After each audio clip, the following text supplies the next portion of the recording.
ဒီနေ့က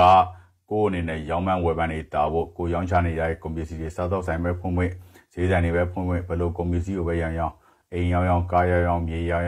အယောင်းဝယ်မှန်သမျှကန်ကောင်းစေဖို့အတွက်ပြုလုပ်ရမယ်နည်းလမ်းဒီနေ့ကမနက်ဖြန်23ရက်နေ့ကနေလာမယ့်29ရက်နေ့ထိဒီတစ်ပတ်တာကာလထဲမှာရောင်းမှန်းဝယ်ပန်းနေမှန်သမျှကန်ကောင်းစေဖို့ရောင်းကောင်းစေဖို့အတွက်ပြုလုပ်ရမယ်နည်းလမ်းဖြစ်ပါတယ်ခုနှစ်သားသမီးမြည်သူမဆိုပြုလုပ်လို့ရတယ်ပြုလုပ်ရမှာကကိုယ့်ရဲ့အိမ်အနီးနားမှာရှိတဲ့ဖျားတဆူကိုတွားပြီးတော့မိမိရဲ့မွေးနံတောက်မှာတန်ရှင်းရေးပြုလုပ်ပေးရမယ်ပြီးတော့တဲ့ခါကျရင်အဲ့ဒီမွေးနံတောက်မှာပဲရေတံဘူးဖျားလှူပေးရမယ်ရွှေပန်းရရင်ရွှေပန်းမှာထည့်ပြီးတော့ဖျားလှူပေးရမယ်မဖြစ်မနေရတော့ရေတံဘူးကိုဖျားလှူပေးရမယ်ရွှေပန်းတွေပါတွေ့တယ်ဆိုရင်တော့ရွှေပန်းကိုပါထည့်လှူပေး